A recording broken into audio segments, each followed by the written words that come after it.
찬양하네 그 놀라우신 은혜를 끝이 없네 주의 사랑 강물 되어 흘러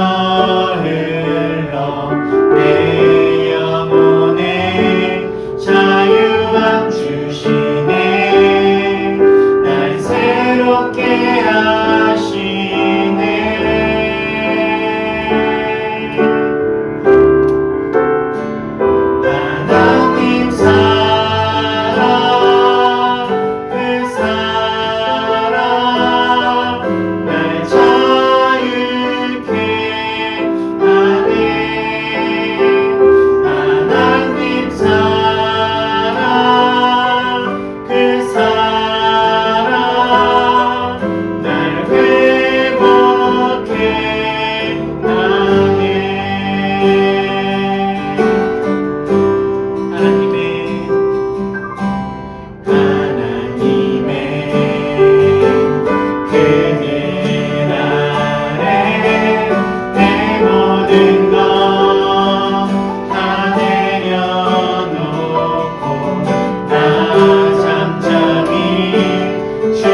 멈추지 않는 것은 십자가의 그 사랑. 나를 살리려 하늘 보좌 버리신 나를 사랑하신 분, 그분이 예수요.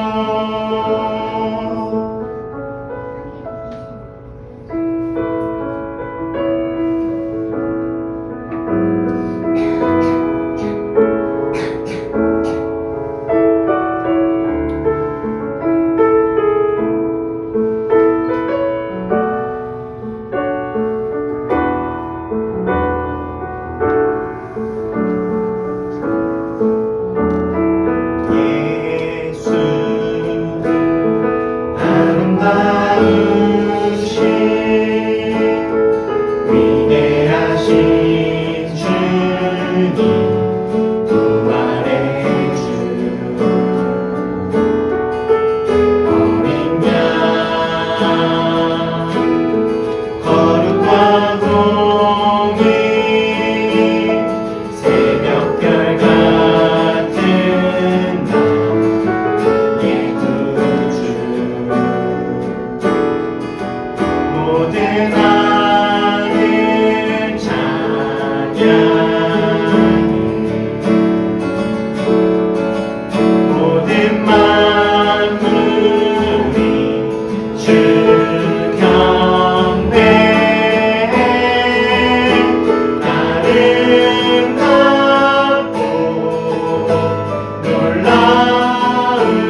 계시는 나의 주님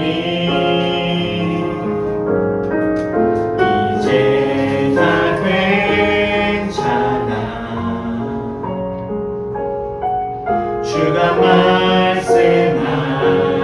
말씀하시네 자꾸 넘어져도 걱정하지 마 지쳐 쓰러져도 슬퍼하지 마 내 삶을 향한 나의 사랑이 지금 너와 함께 있으니 막막한 시간 속 아파할 때도 조각난 내 삶이 초라할 때도 괜찮아 내가 여기 있으니 조금 힘들어도 괜찮아 주 나를 아시죠? 주 나를 아시죠? 깨진 나의 모습도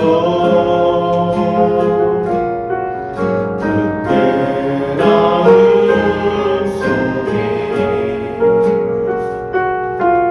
나갈 수 없어요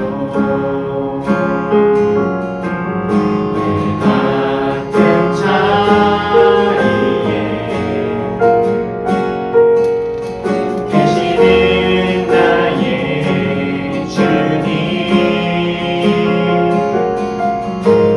이제 다 괜찮아 주가 말씀하시네 자꾸 넘어져도 걱정하지 마 지쳐 쓰러져도 슬퍼하지 마 내 삶을 향한 나의 사랑이 지금 너와 함께 있으니 막막한 시간 속 아파할 때도 조각난 내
때로는 기쁜 날도 있고 때로는 슬프고 힘든 날도 있습니다.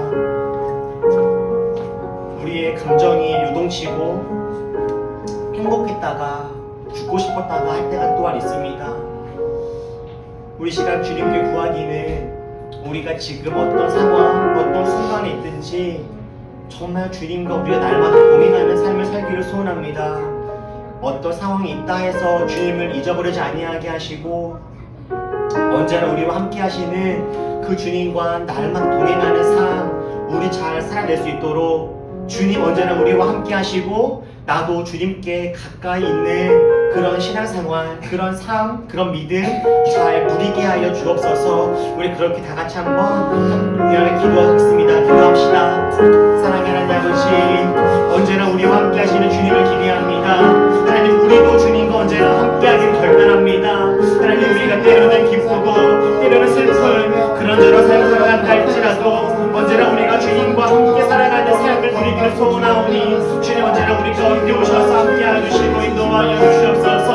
하나님, 우리가 삶의 방향 속에서 유동하지 아니하게 하시고 하나님 안에서 우리가 새 힘을 누리나갈 수 있도록 인도하여 주시옵소서. 괜찮다 말씀하시는 주님 말씀 믿으며 나를 바라보시는 주님의 그 사랑 안에 거하여서 하나님 우리가 행복으로 주님께 나아갈 수 있도록 인도하여 주시옵소서. 하나님 안에서 우리가 안겨 보이며 주님의 도우심을 구하며 하나님께 우리가 머리가 보이며 하나님 주시는 사랑과 은혜를 경험하며 우리가 그렇게 살아가기를 소원합니다. 찬란한 놀라운 생명의 역사가 우리 가운데 임하기를 소원합니다. 하나님 생명의 영으로 우리 가운데 부어주시옵소서. 하나님의 놀라운 생명력이 우리 가운데 있게 하여 주시옵소서. 우리를 자꾸 약하지 말아 주님으로 말미암아 가운데 순환하기를 소원하오니 오 성령 하나님 우리 가운데 있게 하여 주시옵소서. 오 성령 하나님 우리 가운데 오셔서 주여 내가 너와 함께하기 놀라신 하나님 말씀하시는 주님으로 경험할 수 있도록 하나님 인도하여 주시옵소서. 모든 우리 가운데 역사를 모든 들이 말씀을 예수로 흘러가게 하시고 하나님이 주님의 시간 놀라 통치가 그럼 일어날 수 있도록 인도하여 주시옵소서. 주님 다스림과 통치가 주님의 역사하시고 은혜가 하나님 우리 모든 마음과 삶 속에 임하기를 소원합니다. 하나님 그 삶 속에 주인 되어 주시옵소서. 하나님 우리들이 주인 되어 주시옵소서. 다른 것에 의지하게 하게 하시고 오직 주님께 매여 살아가는 우리 모두가 될 수 있도록 아버지 인도하사 함께 하여 주시옵소서.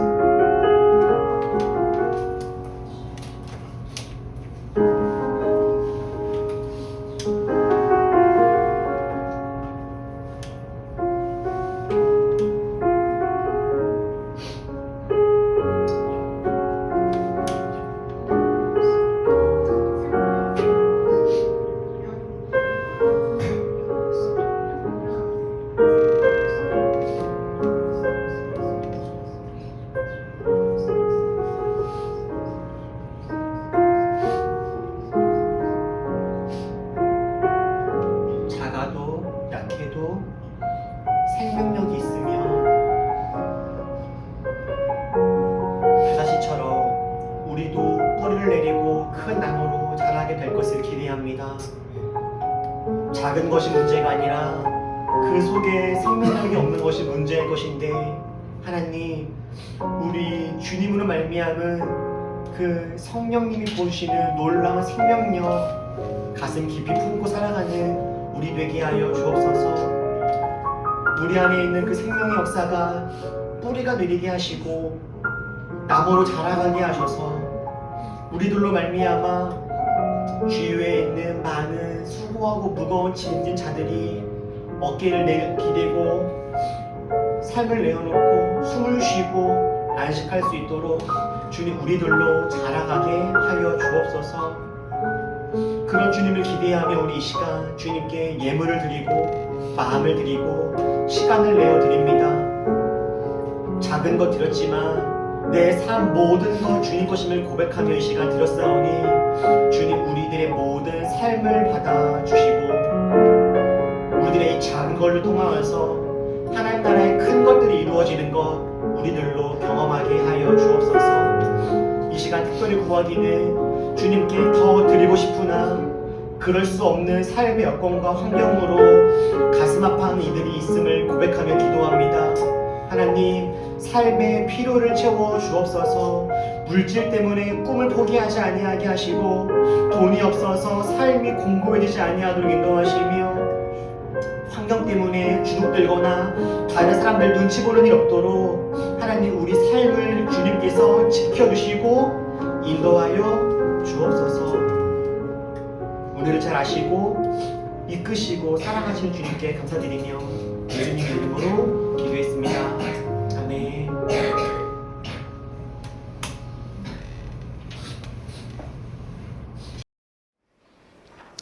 창세기 40장 16절부터 22절까지 보겠습니다. 우리 한 절씩 교독해서 읽겠습니다. 제가 먼저 읽을게요. 빵을 구워 올리는 시종장도 그 해몽을 듣고 보니 좋아서 요셉에게 말하였다. 나도 한 꿈을 꾸었는데 나는 빵이 담긴 바구니 3개를 머리에 이고 있었네. 제 위에 있는 바구니에는 바로의 길이 온갖 두 빵이 있었는데 새들이 내가 입고 있는 바구니 안에서 그것들을 먹었네. 요셉이 말하였다. 해몽은 이러합니다. 바구니 셋은 사흘을 말합니다. 앞으로 사흘이 되면 바로께서 시종장을 불러내어 목을 베고 나무에 매다실 터인데 새들이 시종장의 주검을 쪼아 먹을 것입니다. 그러한 지 사흘째 되는 날, 그 날은 바로의 생일인데 왕은 신하들을 다 불러 모으고 잔치를 베풀었다. 술잔을 올리는 시종장과 빵을 구워 올리는 시종장이 신하들이 모인 자리에 불려나갔다. 바로에게 술을 따라 올리는 시종장은 즉시 행복되어서 잔에 술을 따라서 바로의 손에 올리게 되고 함께 읽겠습니다. 빵을 구워 바치는 시종장을 매달려서 처형되니 요셉이 그들에게 해몽하여 준 대로 되었다. 아멘. 오늘은 운명을 거슬러 라는 제목으로 지난주에 이어서 겨자씨 2번째 이야기를 함께 나눠보려고 합니다. 여러분들은 혹시 사주나 신점, 타로 점등을 보신 적이 혹시 있으십니까? 혹시 경험해 보신 분? 최근 조사에 따르면 조사했던 대상자의 41%가 사주나 타로, 신점 등을 본 적이 있다라고 응답했다고 합니다. 이 사주는 어른들이나 미신을 믿는 사람들만 보는 거 아닌가? 뭐 이런 어떤 인식도 있는데 그렇지가 않다라고 해요. 제가 오늘 이렇게 나이대별로 봐도요. 18세부터 20대까지가 그 나이대에 40% 이상, 49%가 경험이 있다라고 응답을 했고 30대, 40대들도 50% 이상 사주나 신점을 한 번 이상 본 경험이 있다라고 합니다. 오히려 50대 이상부터가 뭐 49, 45 이렇게 내려가더라고요. 요즘에는 이 사주나 신점 같은 것을 보기 위한 어플리케이션도 개발이 많이 되고 있는데 관련된 스타트업에 지금 막 수백억씩 투자가 이루어지고 있는 상황이다라고도 해요. 사람들이 이렇게 사주나 신점, 타로 이런 것들을 보는 이유가 그들이 모두 미신이나 어떤 초월적인 존재를 믿거나 운명, 나의 미래가 정해져 있다, 어찌할 수 없다 이것을 믿어서 그렇게 신점이나 사주를 보는 것은 아닐 겁니다.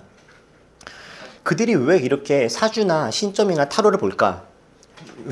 왜 보신 거예요? 친구가 있다. 재미로 친구 따라서 그렇죠. 그것을 보는 사람들의 가장 큰 이유는 재미겠죠. 재미고 있고 그리고 많은 이유 중에 하나가 자신의 미래가 궁금하고 무섭고 막막해서인 경우들도 많이 있을 겁니다. 삶을 살아가면서 절망이라는 것을 경험해 볼 사람들은 내 미래가 앞으로 어떻게 될지 궁금하기도 한 거죠. 예전에는 개천에서 용난다라는 말이 있었는데 시간이 지나면서 특히 저희가 살아가고 있는 이때 특히 젊은 사람들 같은 경우에는 개천에서 용 더 이상 안 난다라고 이제 생각을 하면서 살아가는 경우들도 아주 많이 있는 것 같아요. 실제로 그 서울의 주요권 대학교에 입학했던 사람들만 봐도 특정 지역의 고등학교 출신들이 대다수인 것을 보면 더 이상은 개천에서 용 나는 게 아니라 이제는 날만한 곳에서 용이 나는 그런 시대가 아닌가 생각이 들죠. 이런 삶을 살아가다 보니까 사람들이 자신의 주위에 있는 환경과 또는 어떤 초월적인 존재나 어쨌든 내가 어찌할 수 없는 환경으로 인해서 내 삶이 다 정해진 거 아닌가? 라고 생각하거나 절망하거나 속상해하는 사람들이 점점 늘어나고 있는 그런 추세겠다 싶어요. 운명처럼 정해진 것만 같은 어떤 나의 삶이 있을 때, 내가 어찌 해보려고 해도 그럴 수 없을 것 같은 때, 그런 순간이 온다면 그때 우리는 어떻게, 무엇을 바라보면서 삶을 살아가야 할까라고 하는 고민이 인생을 살다 보면 때때로 들 겁니다. 여러분은 오늘 우리가 함께 읽었던 요셉 이야기를 좀 잘 알고 계십니까? 저는 개인적으로 요셉이라는 사람을 참 좋아하고, 또 요셉 본문, 창세기에 나오는 이 요셉의 본문을 저는 개인적으로 아주 많이 좋아합니다. 제가 여러분들과 신앙생활을 이렇게 해올 때 요셉 관련해서 연속으로 한 10번 정도, 한 9번 정도 설교했던 기억도 있는데요. 오늘은 요셉이 아니라 요셉이 만났던 사람 중에 한 사람 이야기를 해보려고 하는데, 요셉이 감옥에서 만났던 떡 맡은 사람의 이야기입니다. 왕의 떡을 맡은 사람의 이야기예요. 형들에게 미움을 받고 애굽으로 팔려간 요셉은 엎친 데 덮친 격으로 이 누명을 쓰고 감옥에 가게 됩니다. 그리고 그 감옥에서 왕에게 노여움을 샀던 떡 맡은 사람과 왕의 술을 맡고 있었던 사람을 만나게 돼요. 어느 날 아침에 감옥에서 그 두 사람을 만났는데, 그 두 사람의 얼굴 빛이 좋지 않은 겁니다. 뭔가 근심이 가득하고 걱정이 있는 그런 얼굴빛이었어요. 근데 사실 지금 요셉은요, 어떤 상황이냐면 형들에게 배신당해서 죽을 뻔하다가 낯선 땅으로 팔려가서 노예가 되었고, 노예가 된 다음에도 누명을 쓰고 감옥에까지 들어가 있는 그런 상황이죠. 사실 요셉 개인으로만 본다면 지금 정말 이보다 더 나쁠 수 있을까 싶을 만큼 최악 중에 최악인 상황이 요셉의 삶입니다. 사실 이 정도의 요셉의 어떤 상황을 생각한다면 요셉보다 더 힘든 사람이 진짜 몇 명이나 있을까 싶을 만큼 요셉은 지금 최악 중에 최악인 상황이에요. 그런데 지금 요셉이 뭐 하고 있습니까? 다른 사람의 상황을 살피고 있는 거죠. 자기 코가 석자인데 남의 상황을 지금 바라볼 만한 여유가 요셉의 마음에는 있는 거예요. 그 요셉이 지금 묻습니다. 무슨 일입니까? 라고요. 그랬더니 술을 맡고 있는 관원장이 자기 이야기를 합니다. 사실은 내가 이렇게 걱정이 있는 것은 어제 꿈을 꾸어서입니다. 라고요. 요셉이 물어봤습니다. 무슨 일입니까? 술 맡은 관원장이 자기가 꿨던 꿈 이야기를 쭉 풀어줘요. 그랬더니 요셉이 그 꿈을 들으니까, 이 꿈은 이런 뜻입니다. 3일 뒤에 당신은 감옥에서 풀려나서 다시금 복직이 될 만한 그런 꿈 이야기입니다. 라고 해석을 해주죠. 술 맡은 관원장의 이런 모습들을 멀찍이서 보고 있었던 떡 맡은 사람이 그제서야 이 사람도 자신의 이야기를 합니다. 사실은 저도 꿈을 꾸었습니다. 그리고 저의 꿈은 이러이러합니다. 라고 이야기를 해요. 근데 안타깝게도 요셉이 떡 맡은 사람의 이야기를 듣고서 생각을 해보았더니 떡 맡은 사람의 꿈은 술 맡은 사람의 꿈과는 정반대되는 꿈이었습니다. 이런 거였어요. 당신은 3일 뒤에 목숨을 잃게 될 것입니다. 하는 그런 꿈이었어요. 술 맡은 관원장은 3일 뒤에 복직이 되고, 떡 맡은 사람은 3일 뒤에 죽게 될 것이라고 하는 꿈풀이를 듣게 된 거죠. 그리고 정말로 술 맡은 사람은 3일 뒤에 복직이 되었고, 떡 맡은 사람은 3일 뒤에 목숨을 잃게 되었습니다. 저는 이 이야기를 읽을 때마다 항상 궁금한 포인트가 있었어요.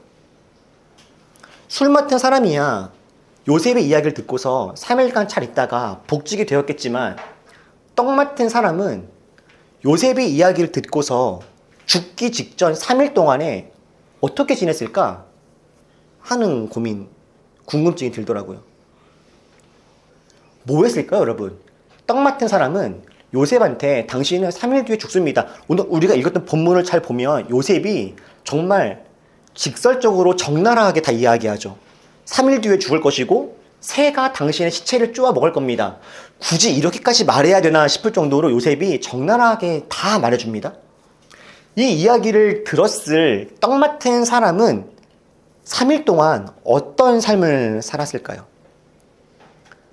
성경을 보면 떡 맡은 사람이 죽기 전 3일 동안 어떤 일을, 어떤 삶을 살았는지에 대해서는 아무것도 기록되어 있지는 않습니다. 그러나 지금까지의 떡 맡은 사람의 행적들을 살펴보면 우리는 어느 정도 유추해 볼 수는 있을 것 같아요. 크게 세 가지 정도를 우리가 예상해 볼 수가 있을 겁니다. 첫 번째는 이 사람이 요셉의 말을 완전히 무시해 버리는 겁니다. 그럴 리가 없어. 어디 말도 안 되는 소리라고 있어. 그렇게 아예 무시해 버리고 그냥 평상시의 삶, 그냥 감옥 안에서의 하루하루의 삶을 그냥 아무 일도 없었던 듯이 그냥 살아가는 것이죠. 태연하게, 담담하게요. 이게 첫 번째 할 수 있는 일일 것 같아요. 두 번째 일은 요셉의 말을 들은 다음에 그럼 내가 어떻게 해야 살 수 있을지 알려주세요 라고 요셉에게 묻거나 또는 3일 뒤에 자기가 죽지 않기 위해서 할 수 있는 어떤 노력들을 막 기울이는 겁니다. 왕에게 다시 한번 빌든지 어떤 누군가에게 도움을 요청하든지 하면서 3일 뒤에 죽지 않고 살기 위한 자신이 할 수 있는 모든 노력을 다 해보는 거예요. 이때. 이게 이 사람이 할 수 있는 두 번째 경우겠죠. 세 번째도 있을 것 같아요. 세 번째는 요셉에게 들은 말을 믿지 않으려고 노력하면서 그럴 리가 없다라고 스스로 위안 삼으면서 그러나 어쩔 수 없이 올라오는 걱정을 안고 그냥 끙끙대면서 3일을 보내는 거죠. 저는 첫 번째, 두 번째, 세 번째 이 상황들을 살펴볼 때 지금까지 떡 맡은 사람의 행적들을 돌아봤을 때 저는 세 번째 경우가 가장 가깝겠다라고 생각이 들었습니다. 이 떡 맡은 사람은요, 꿈을 꾸고 그 꿈이 이상하자 그 꿈을 꾼 것만으로도 요셉이 얼굴이 이상하다, 근심이 있다라고 알 정도로 완전히 얼굴에 티나게 걱정을 하는 그런 사람이었어요. 꿈만 하나 잘못 꾸고도 걱정, 근심이 하루 종일 있었던 사람이 이 사람이었던 거죠. 그런데 그랬던 사람이 좋지 않은 해몽을 들었으니 게다가 저 사람은 산다고 하는데 나한테는 죽는다고 말하니 이런 말을 들었으니 이 사람이 얼마나 더 걱정이 심했겠습니까? 사실 이 떡 맡은 사람은 아마도 애굽인이었을 것이고 요셉은 히브리인이잖아요. 그러니까 다르죠. 외국인이죠, 서로. 근데 이 요셉이 보기에도 걱정이 가득했던 사람이니 이 사람이 평소에 얼마나 소심했던 사람이었을까 예상할 수가 있죠. 게다가 이 술 맡은 사람은요, 자신이 이런 꿈을 꾸었습니다라고 적극적으로 이야기하고 요셉에게 꿈풀이 좀 한번 해봐달라고 이야기를 할 정도로 적극적이었던 반면에 떡 맡은 사람은요, 그때까지 뒤에서 가만히 숨어서 어떻게 이야기하는지를 듣고 있다가 술 맡은 사람의 이야기를 다 듣고서 좋은 일이다 싶으니까 그제서야 자기도 이야기를 할 만큼 수동적이고 소극적인 사람이 떡 맡은 사람의 지금까지의 삶의 행적이었습니다. 이 삶의 스타일로 보아서 떡 맡은 사람은 아마도 요셉의 말을 들은 다음부터 죽기 전까지 3일 동안 아무 일도 하지 않았겠다 싶어요. 그래서 성경은 아무것도 기록할 수가 없었던 것이겠죠. 성경이 기록할 만한 어떠한 액션과 말과 행동도 이 사람이 하지 않았던 거예요. 결국에 이 떡 맡은 사람은요, 요셉의 이야기를 들은 다음에 3일 동안 걱정하고 근심하고 짜증내고 화내고 그렇게 지내면서 그렇게 삶을 마무리하게 된 겁니다. 여러분은 이 떡 맡은 사람의 삶이 어떻게 느껴지십니까? 혹시 불쌍하진 않으신가요? 술 맡은 사람은 그냥 꿈을 꾸고 3일 뒤에 복직이 되었는데 떡 맡은 사람은 자기가 원하거나 죽으려고 했거나 의도한 것이 전혀 아니라 그냥 꿈 하나 꾸고 3일 뒤에 죽었잖아요. 그럴 죽을 운명에 처해진 거죠, 이 사람은. 뭔가 불공평하다라고 느껴지지 않았을까요? 사람이 살아가다 보면 똑같은 삶을 산 것처럼 보이는데도 누군가는 삶이 잘 풀리는 것 같은데 내 삶은 왜 이렇지라고 느껴지는 순간들이 옵니다. 마치 떡 맡은 관원장처럼요. 그런데 성경을 보면 이런 상황이 왔을 때 모두가 다 떡 맡은 사람처럼 반응하는 것은 아닌 것 같아요. 떡 맡은 사람과 아주 비슷한 상황에 놓여 있었던 또 다른 사람이 있습니다. 구약에 나와 있는 히스기야라고 하는 왕이에요. 열왕기하 20장에 보면 이런 이야기가 나옵니다. 히스기야가 병들어서 죽게 되었대요. 그런데 심지어 당시 하나님의 직통 계시를 받고 있었던 하나님이 사용하시는 대선지자 이사야가 그에게 나와서 그에게 선포합니다. 여호와의 말씀이 너는 죽고 살지 못하리라 하셨다 하라. 여러분, 이사야라고 하는 선지자는요, 하나님께서 사용하시는 정말 아주 훌륭한 선지자 중에 한 명입니다. 대선지자. 단순한 꿈풀이나 단순한 그냥 어떤 협박이나 이야기가 아닙니다. 하나님께서 가장 확실한 대언의 통로인 선지자 이사야를 통하여서 직접 말씀하신 거예요. 너는 죽을 거야.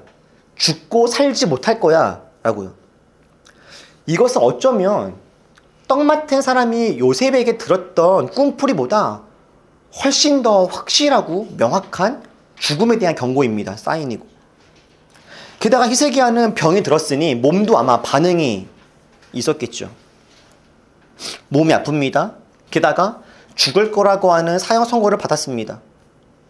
히스기야 왕도 떡 굽는 가난자가 마찬가지로 자신의 의지와는 아무런 상관없이 죽음의 위기라고 하는 삶의 문제가 찾아온 거예요. 그런데 히스기야 왕은요, 떡 맡은 사람하고는 조금 다른 반응을 보입니다. 이어지는 말씀이 보이니까 이렇게 나와요. 우리 2절만 같이 한번 읽어볼까요? 2절만. 자, 시작. 히스기야가 낯을 벽으로 향하고 여호와께 기도하여 이르되. 떡 굽는 관원장과는 달리 히스기야는 그 이사야에게 당신은 죽고 살지 못할 겁니다 라고 하는 이야기를 들은 이후에 이렇게 반응합니다. 얼굴을 벽으로 향하고. 이게 얼굴을 왜 벽으로 향했을까요? 아무것도 보지 않겠다라고 하는 의미일 겁니다. 마치 우리가 기도할 때 눈을 감는 것과 마찬가지일 거예요. 눈 뜨고도 기도할 수 있죠. 우리는 기도할 때. 눈을 뜨지 않고 왜 감습니까?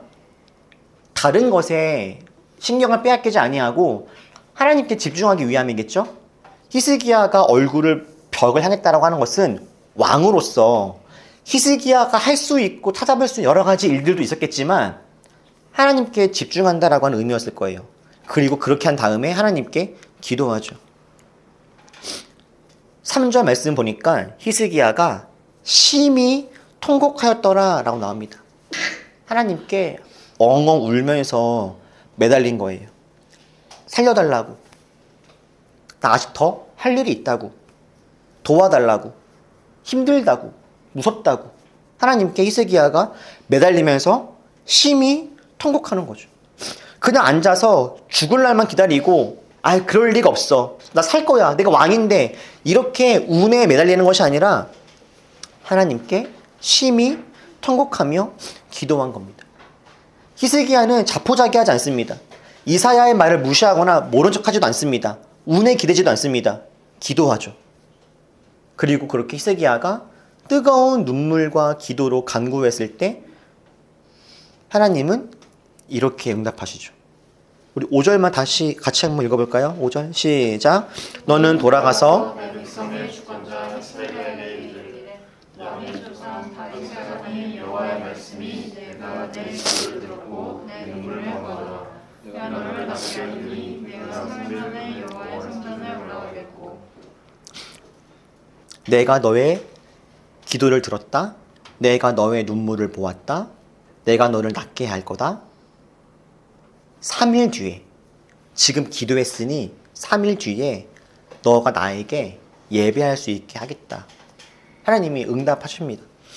뿐만 아니라 이 이후로 히스기야는 15년 더 삶이 연장되어지고 전쟁에서 승리하게 하시면서 하나님이 이 모든 것을 확인시켜주기 위해서 이제 해가 뒤로 물러가는 어떤 기적도 징표도 보여주셨죠.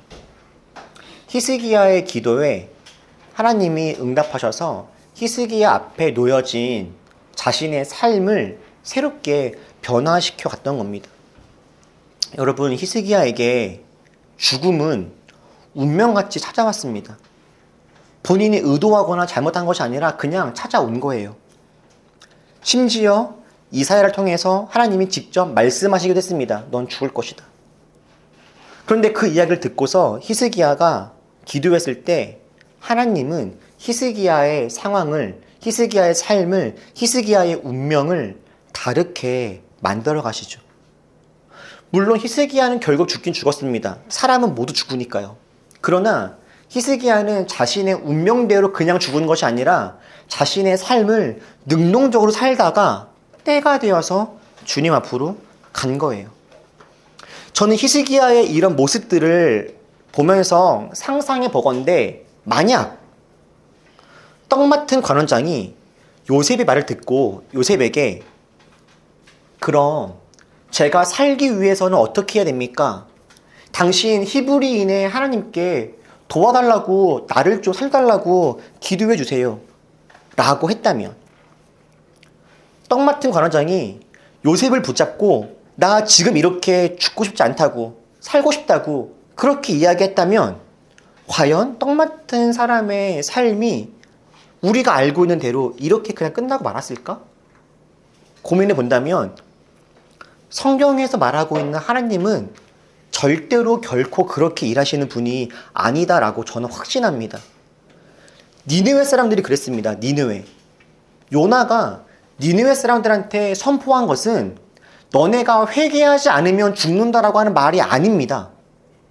요나가 니느웨 사람들한테 선포했던 말이 뭡니까? 40일이 지나면 너희는 다 망한다라는 말이었어요. 회개하지 않으면 큰일 날 거라고 하는 어떤 협박의 말이 아니라 40일이 지나면 너희는 다 죽을 거라고 하는 선포였습니다. 선포.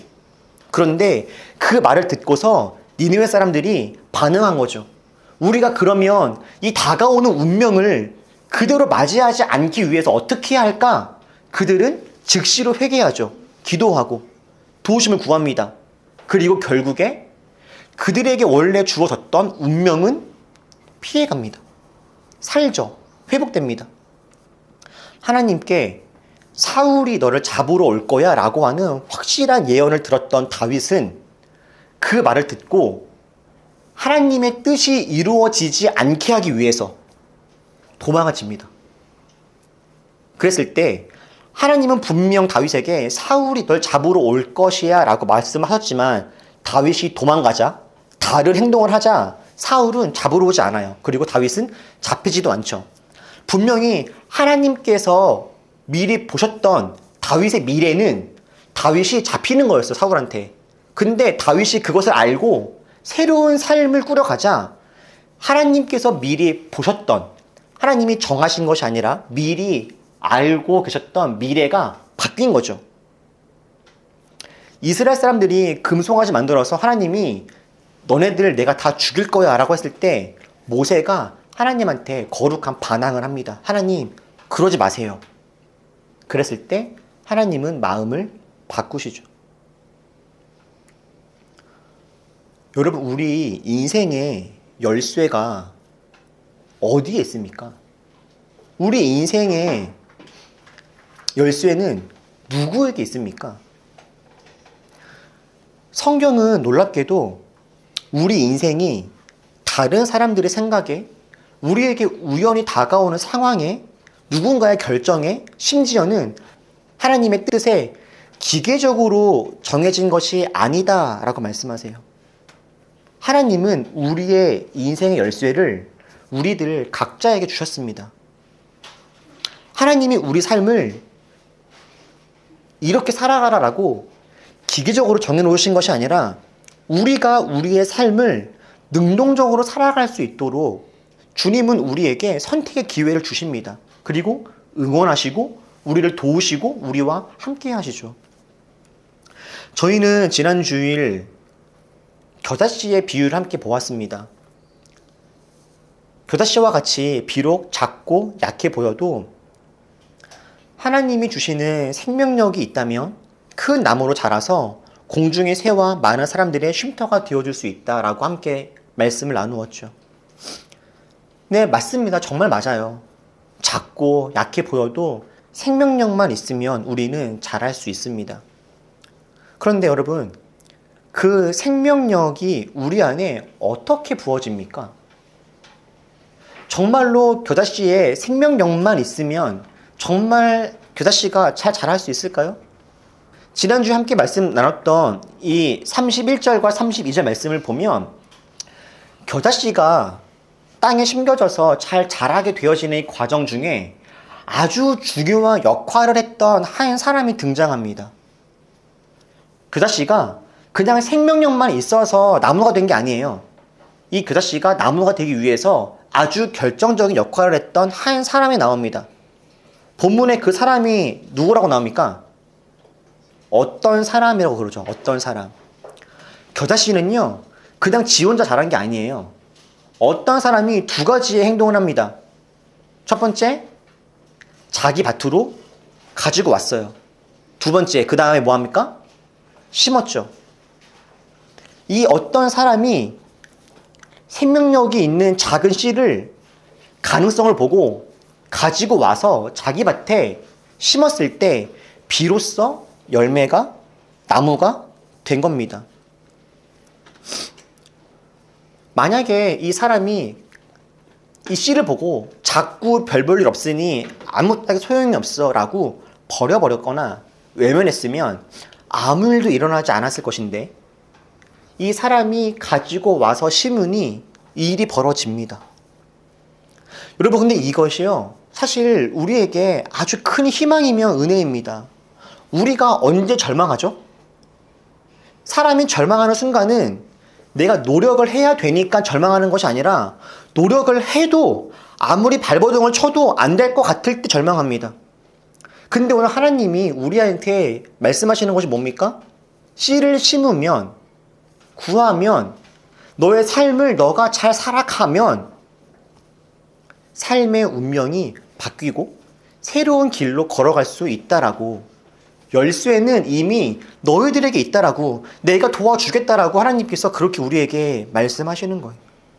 우리 삶의 열쇠는 우리 주위의 환경이나 상황이 결정해 주는 것이 결코 아니고 우리가 쥐고 있고 우리가 열면 열린다라는 것이 성경이 오늘 우리에게 분명하게 말씀해 주시는 것이죠. 시대가 아무리 어렵고 주위 사람들이 우리 영혼을 아무리 핍박할지라도 우리의 영혼을 흔들 수 있는 것은 아무것도 없다라는 거.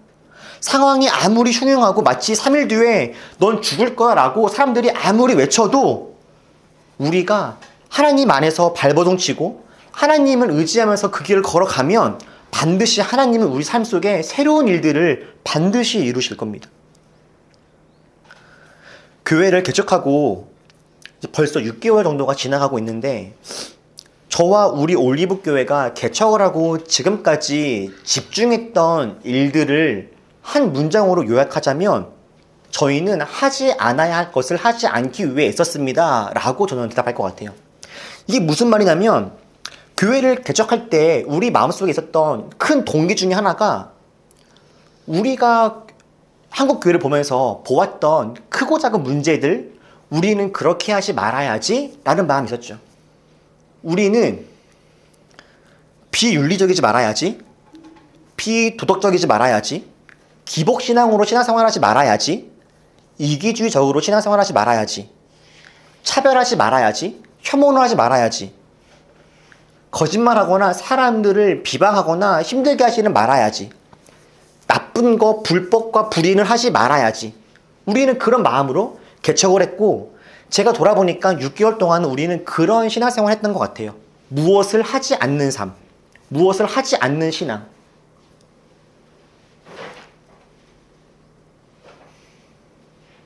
그런데 저희는 이제 6개월이 지난 지금부터, 오늘부터 또 다른 걸음을 한 발 더 내딛어 보고 싶은 생각이 있어요. 지금까지는 우리가 하지 말아야 될 것을 하지 않는 삶을 살았다면 이제부터는 우리가 할 수 있는 것들을 하나씩 해보는 삶을 살고 싶어요. 물론 마땅히 하지 않아야 할 것들을 하지 않겠죠, 계속해서. 그러나 거기에 머물러 있는 것이 아니라 이제는 우리가 할 수 있는 것들을 할 수 있는 만큼 하나씩 해보는 겁니다. 지금 우리가 당장 한국교회를 다 변화시킬 수도 없고 우리 한 명 한 명이 지금 당장 엄청난 그리스도인 될 수도 없을 겁니다.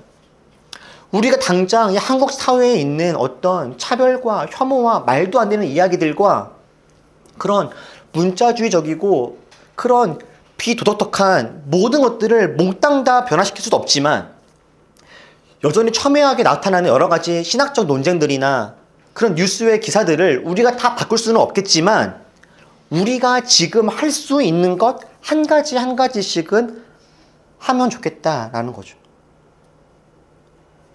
저는 우리가 당장의 한국 교회는 바꾸지 못한다 할지라도 다수의 그리스도인들을 우리가 변화시키지는 못한다 할지라도 우리는 지금부터 이 8가지 정도를 하고 싶어요. 좀 맞나요?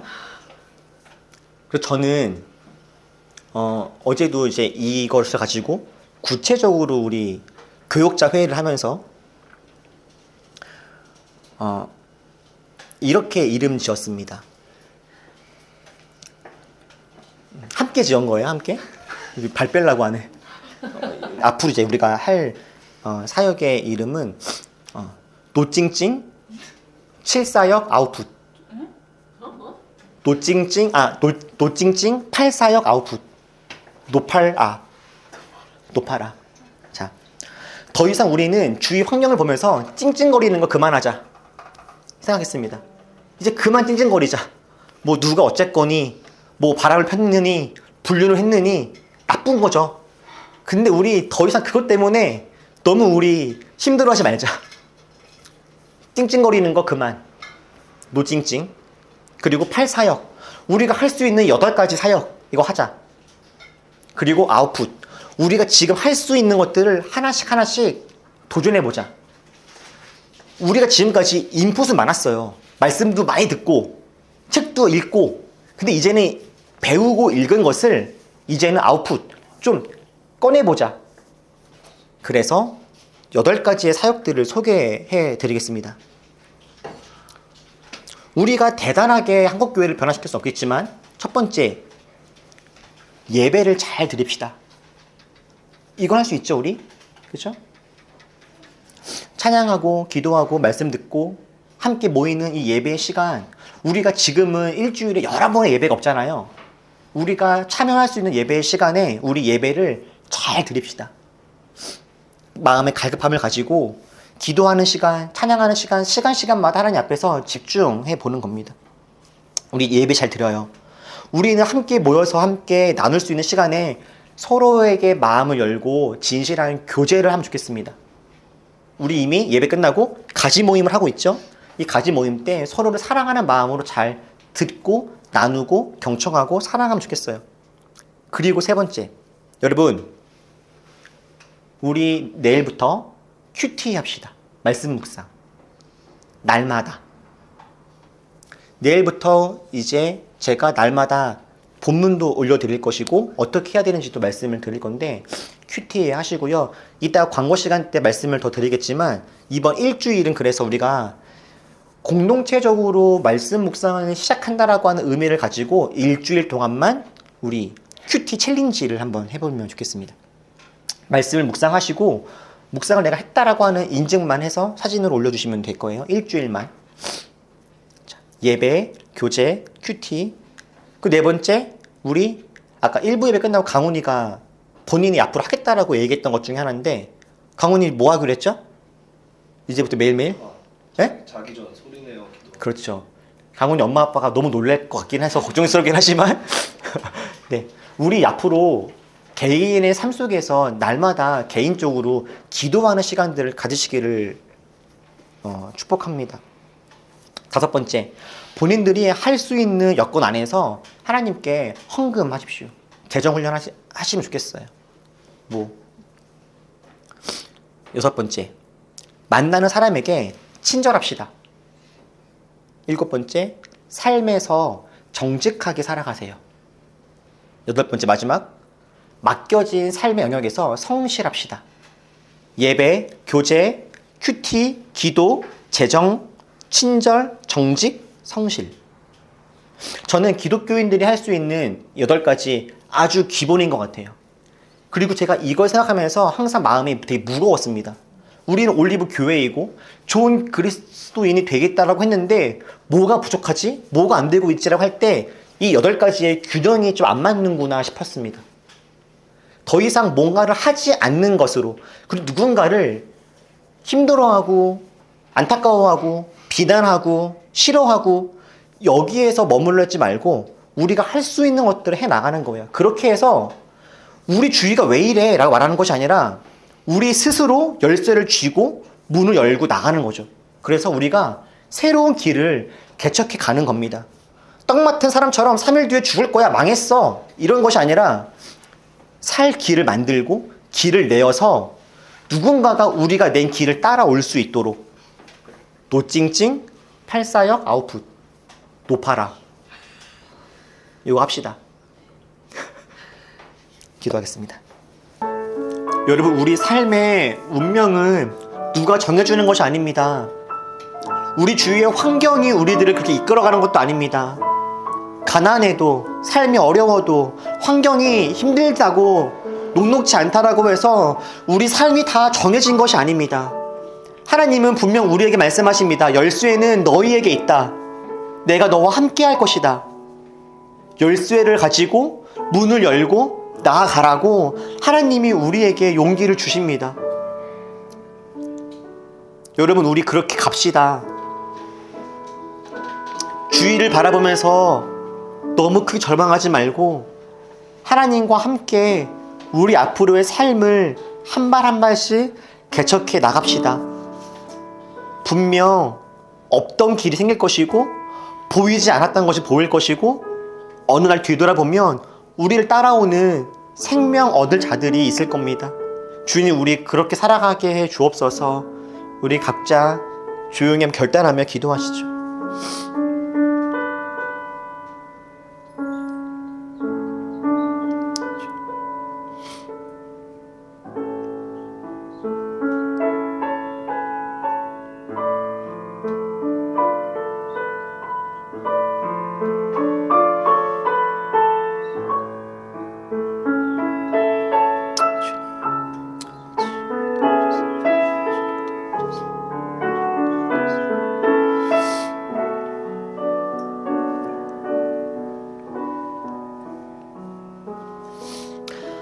하나님, 주님 말씀 믿고 이미 우리에게 있는 열쇠를 가지고 문을 열고 나아가려고 합니다. 우리의 힘이 되어 주옵소서. 우리 결단하고 찬양하고 함께 기도합시다.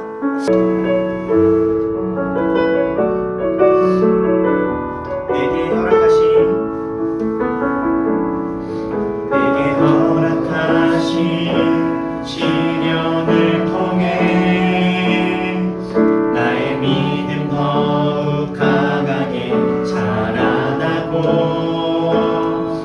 험한 산과 골짜기 지나는 동안 주께 더 가까이 나를 이끄시네. 내가 겪는 시험이 어렵고 힘겨워도 내 주님보다 크지 않네.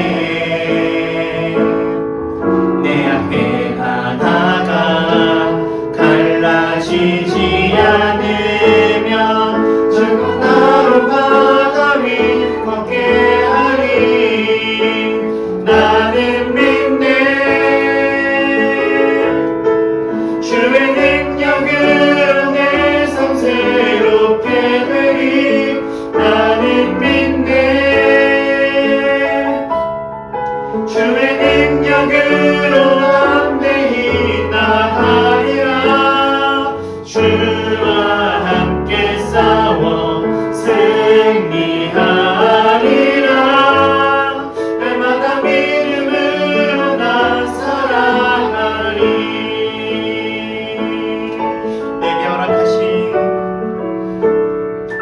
내게 허락하신 시련을 통해 나의 믿음 더욱 강하게 자라나고 험한 산과 골짜기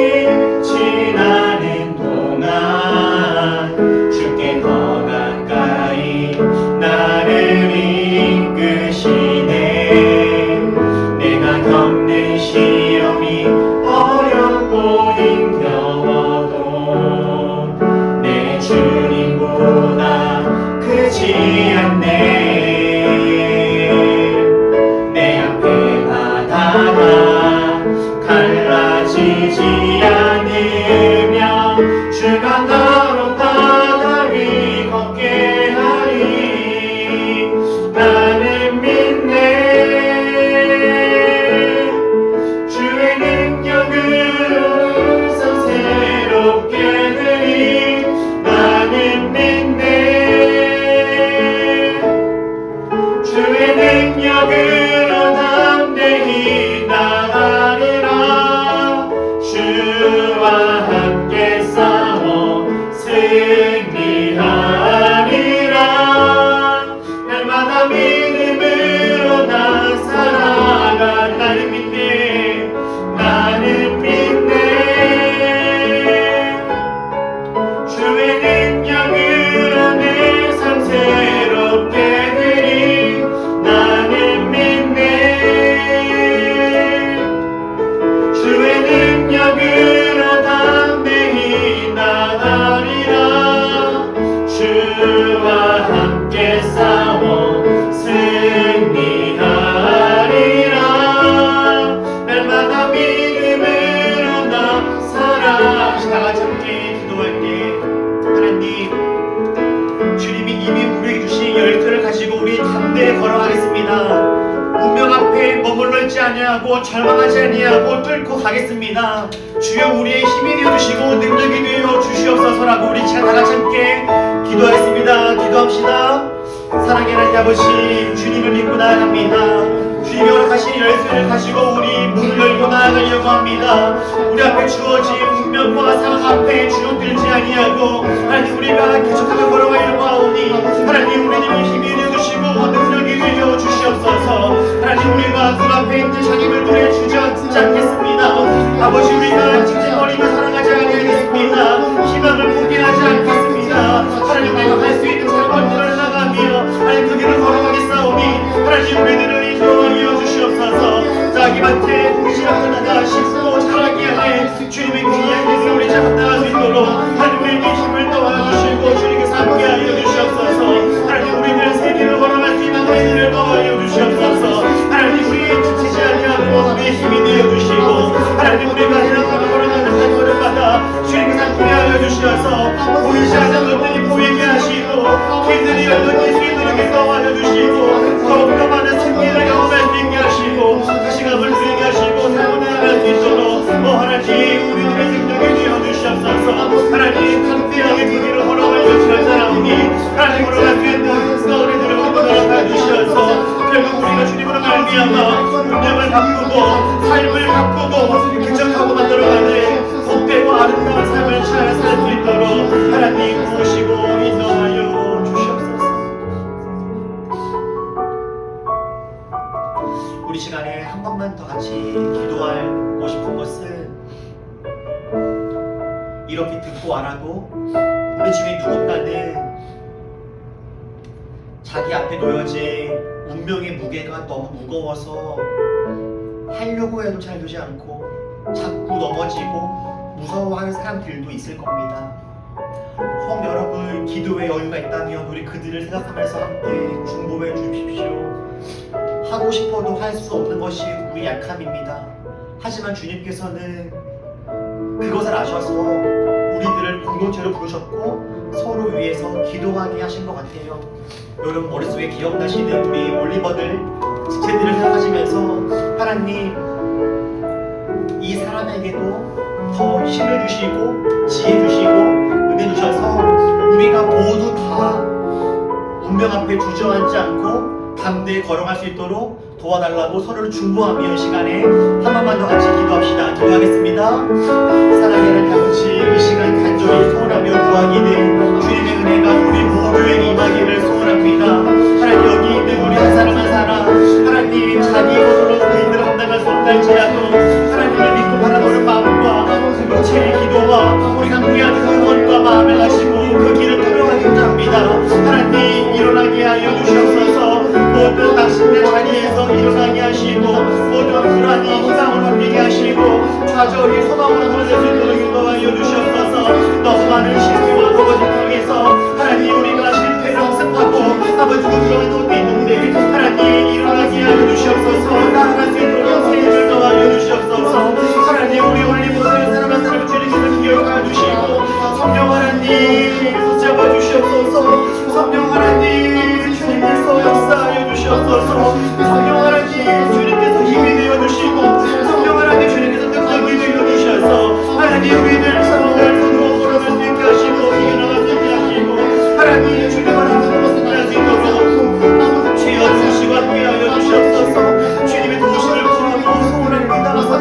주님을 포기합니다. 하나님 주의 일을 이루어 주옵소서. 주여 주님의 일들을 이루어 주시옵소서. 하나님 주님의 일들을 이루어 주시옵소서.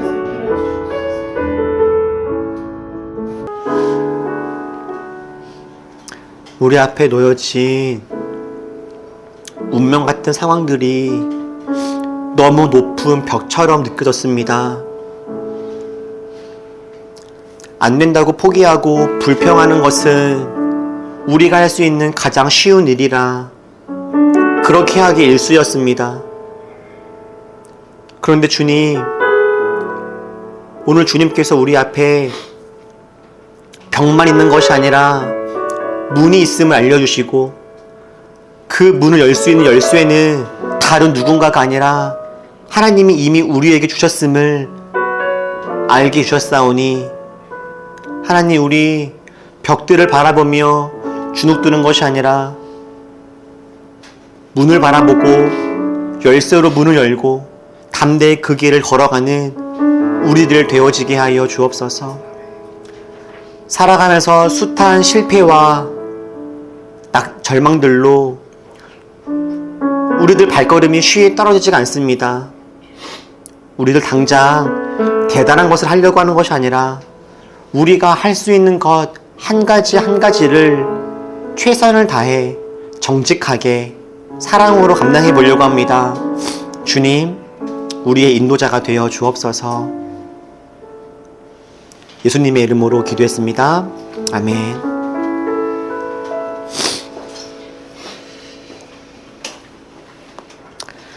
올리브 소식.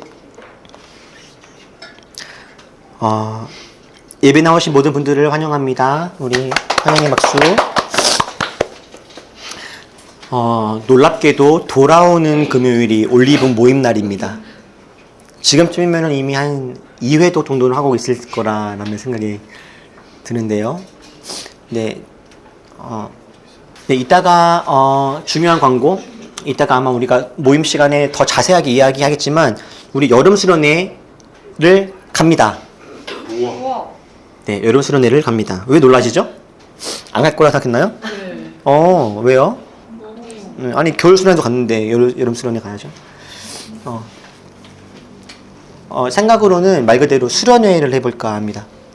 MT가 아니라 수련회.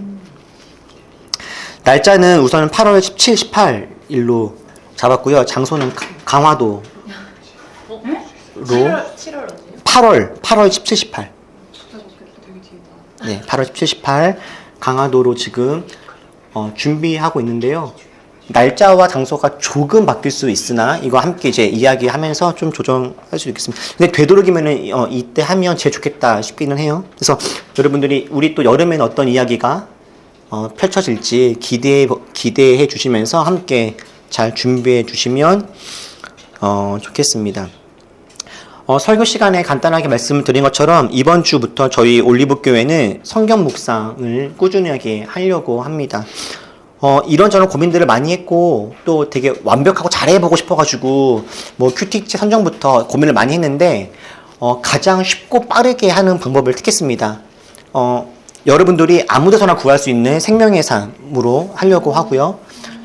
책도 어떻게 할까 고민했는데 책도 살 필요가 없습니다. 그냥 제가 본문을 드릴 겁니다. 큐티책은 그냥 본문만 있으면 돼요. 본문만. 근데 다만 어디부터 어디까지 읽어야 할지를 몰라가지고 고민이 됐던 건데 그 스케줄표를 드릴 테니까 이걸 보시면서 오늘 여기구나 라고 보시면 좋겠고, 나는 메모하면서 하는 게 좋겠다 라고 하시는 분들이 있다면 공책은 저희가 드릴 수 있을 겁니다.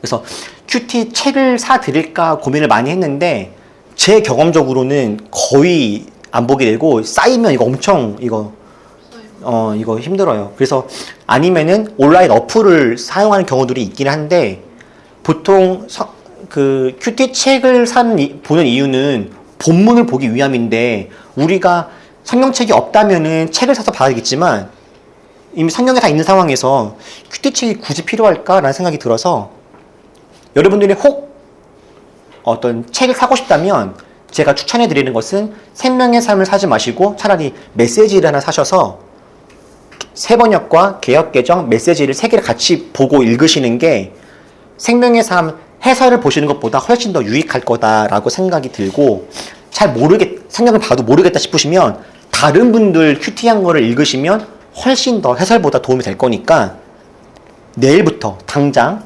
큐티 시작할 거고 이번 주 일주일 동안 그러니까 내일부터 월요일부터 토요일까지 6일간 챌린지입니다. 저희 단톡방에다가 올려주시면 되고요. 앞으로는 단톡방은 너무 좀 이렇게 번거로울 수 있으니까 알람도 많이 울리고 밴드나 다른 걸 통해서 인증할 수 있도록 좀 바꿔보겠습니다. 이번 주는 서로 좀 같이 힘을 내자는 의미에서 단톡방에다가 그럼 아마 하루에 11개씩 올라오겠죠? 인증샷이? 네. 그렇게 해드리면 좋겠습니다. 여기 광고에 나와 있지 않지만 미리 중요한 광고 한 가지 드리면 7월 첫 번째 주 주일은 맥주 감사 주일인데 이날 저희 올리브교회 정기총회를 하려고 합니다. 그래서 정기총회죠. 그래서 이때 우리 올리브교회의 굵직굵직한 앞으로의 스케줄들을 좀 이야기할 거고 정할 것들, 나눌 것들을 이야기를 좀 하게 될 거예요. 그래서 우리 7월 첫 번째 주 주일날 예배 끝나고 그 총회 모임이 있으니 좋은 나눔이 잘 될 수 있도록 여러분들이 기도해 주시고 아마 이때 저희 올리브교회의 정관 초안이 아마 작성이 될 겁니다. 우리 올리브교회는 어떤 교회이고 어떻게 흘러갈 것이다라고 하는 것을 나누는 시간 될 거니까 여러분들이 기대하는 마음을 가지고 교회를 이렇게 세워가는 거구나 공부하면서 우리가 좀 재밌게 일들을 진행하면 좋겠어요. 교육자 동정입니다. 이번 주 이경진 목사는 목요일 날 아침 7시 올리브교회 설립을 위한 N차 회의에 또 참석을 합니다. 근데 이번이 마지막이에요. 감사하게도 회의 2건이 한 날로 몰려갖고 한 큐에 할 수 있게 돼서 이제 이번 주 목요일 날 가서 회의를 하게 되면 아마 설립 예배 날짜가 픽스가 될 겁니다. 그래서 이제 좀 이런저런 여러 가지 행정적인 일들이 거의 끝나가고 있으니까 감사하고 이제 우리 하은이도 교회에서 교회 뭐였죠? 아무튼 그 교인 증명서에 뗄 수 있으니까 그리고 기부금 영수증 발행이 가능하니까 여러분들이 잘 보시면 좋겠습니다. 우리 페이송 하고 마치죠.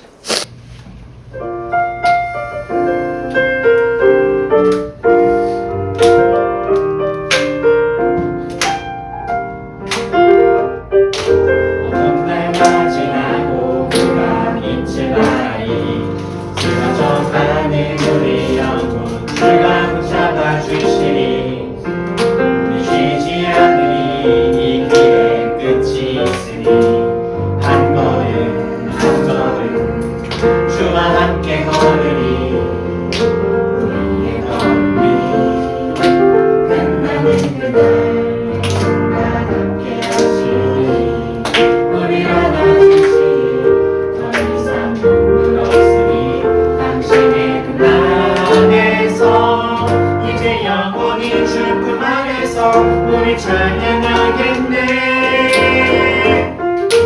우리가 느린 길 세상이 미련하다 해도 우리는 주가 보여주신 그한 소망이 있으니 어둠의 조각조차 그곳에 발들이지 못해 당신의 나라에 우리 영원히 우리가 느린 길 세상이 미련하다 해도 우리는 주가 보여주신 그한 소망이 있으니 어둠의 조각조차 그곳에 발들이지 못해 당신의 나라에 우리 영원히 거하네.